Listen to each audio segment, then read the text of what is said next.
Selama hidupnya Tan Malaka hanya beberapa tahun saja merasakan kebebasan dan berjuang di tengah rakyat. Selebihnya ia berada di pengasingan atau di penjara. Keterlibatannya dalam aktivitas politik dimulai sejak kepindahannya dari Sumatera ke Jawa pada bulan Juni tahun 1921, dan setelah ia bergabung dengan PKI. Kemudian pembuangannya yang begitu lama terjadi pada tahun 1922. Karena itulah praktis Tan Malaka hanya punya waktu 1 tahun lamanya untuk berjuang. Kemudian, pada bulan Agustus tahun 1945 hingga Juli tahun 1946, ia juga baru merasakan kebebasannya. Selebihnya sampai saat terbunuh, Tan Malaka banyak menghabiskan waktunya dalam penjara. Dengan demikian ia hanya punya waktu 2 tahun untuk berjuang secara terbuka. Partai Murba dan Madilog merupakan 2 monumen yang ditinggalkan oleh Tan Malaka kepada bangsa Indonesia. Kedua monumen tersebut dengan jelas memperlihatkan kiprah kepemimpinan Tan Malaka sebagai salah satu bapak bangsa.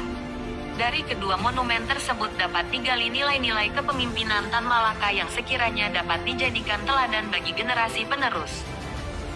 Fokus kepemimpinan Tan Malaka, yang sebagian besar ia curahkan dalam ranah pemikiran dan dinamika kehidupan sosial politik bangsa, baik di era sebelum kemerdekaan ataupun setelah merdeka, lebih diarahkan kepada pembentukan mental dan daya pikir bangsa, yang bisa disebut dengan istilah pengembangan sumber daya manusia atau human capital.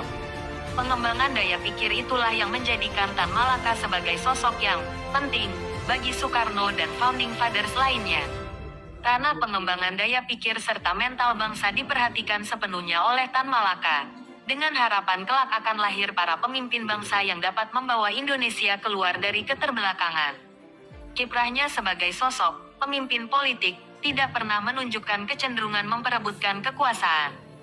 Bagi Tan Malaka, yang terpenting bukanlah kekuasaan semata, namun bagaimana mampu membaca dan menerjemahkan keadaan di sekitar untuk kemudian mengendalikannya. Itulah prasyarat yang diajukan oleh Tan Malaka yang harus dimiliki oleh setiap pemimpin bangsa.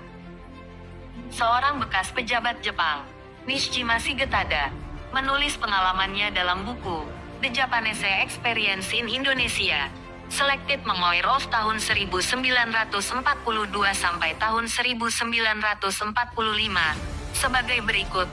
Saya sangat terkesan oleh argumen-argumennya, Tan Malaka, karena didasarkan pada analisa mengenai situasi internasional. Saya